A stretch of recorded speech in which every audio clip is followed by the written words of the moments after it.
Hello friends, welcome to Avi family. நீங்கள் இன்றைக்கி என்ன வீடியோ பார்க்க போகிறீங்க அப்படின்னா, நான் கொரியாவுக்கு ஒரு பெரிய பாய் சொல்லிட்டு இந்தியாவுக்கு கிளம்புற வீடியோ தாங்க பார்க்குறேங்க.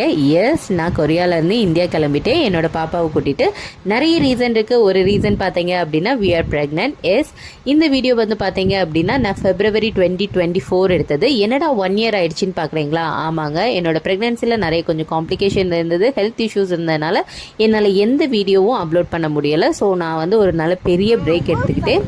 ஸோ இனிமேல் வந்து கண்டிப்பாக நான் வீடியோஸ் வந்து ரெகுலராக அப்டேட் பண்ணுறேன். ஸோ நாங்கள் வந்து 2018 அதாவது 2018 மேலே வந்து பார்த்தீங்க அப்படின்னா நான் மேரேஜ் முடிஞ்சு ஃபஸ்ட்டு கொரியா போனேன். இப்போ வந்து பார்த்தீங்க அப்படின்னா 2024 February. ஸோ மொத்தமாக கொரியாவிலேருந்து கிளம்பிட்டேன். இடையில அப்பப்போ ஊருக்கு வந்துட்டு போனாலும் இந்த 6 years கொரியாவில் வந்து எங்களோட ஜேர்னி வந்து பார்த்தீங்க அப்படின்னா நிறைய மறக்க முடியாத விஷயங்கள் நிறைய நடந்திருக்கு.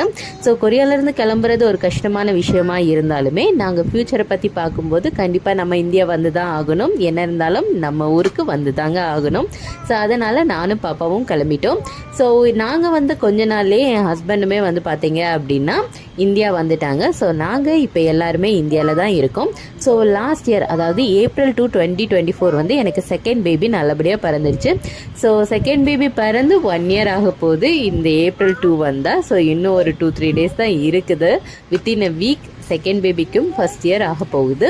ஸோ நீங்கள் இனிமேல் இந்த வீடியோஸ் என்ன பார்க்க போகிறீங்க அப்படின்னா இந்த 1 year நான் இந்தியாவில் என்னென்ன பண்ணேன் அப்படின்றதையும் என்னோட செகண்ட் பேபிக்கு என்னென்ன ஃபங்க்ஷன்லாம் பண்ணோம், ஃபர்ஸ்ட் அண்ட் செகண்ட் பேபிஸோட ஆக்டிவிட்டீஸ் இதெல்லாம் தாங்க நான் உங்களுக்கு அப்லோட் பண்ண போகிறேன். அது மட்டும் இல்லைங்க, எங்களோட செகண்ட் பேபிக்கு நாங்கள் ஜெண்டர் ரிவீல் ஃபங்க்ஷன் வீட்டில் சிம்பிளாக ஒன்று பண்ணோம். அதையும் நான் இனிமேல் அப்லோட் பண்ணுறேன். என்னால் எந்த வீடியோஸுமே எடிட் பண்ண முடியலை, அப்லோட் பண்ண முடியலை. So I took a long break. So இனிமேல் வந்து கண்டிப்பாக ரெகுலராக நான் வீடியோ அப்லோட் பண்ணுறேன். ஸோ இனிமேல் வரக்கூடிய வீடியோ நாங்கள் வந்து நாகர்கோயிலில் தாங்க 1 year இருந்தோம். இப்போவும் நாகர்கோயிலில் தான் இருக்கிறோம். ஸோ இந்த 1 year நாகர்கோயிலில் நாங்கள் என்னென்ன ஆக்டிவிட்டீஸ்லாம் பண்ணோம் எங்கள் அம்மா வீட்டில், ப்ளஸ் என்னென்ன சின்ன சின்ன ஃபங்க்ஷன்லாம் நாங்கள் எங்கள் குழந்தைங்களுக்கு பண்ணோன்ற வீடியோஸ் எல்லாமே நான் 1 by 1 அப்லோட் பண்ணுறேன். ஸோ எல்லாத்தையுமே பார்த்து ரசிங்க. அனைவருக்கும் நன்றி, வணக்கம்.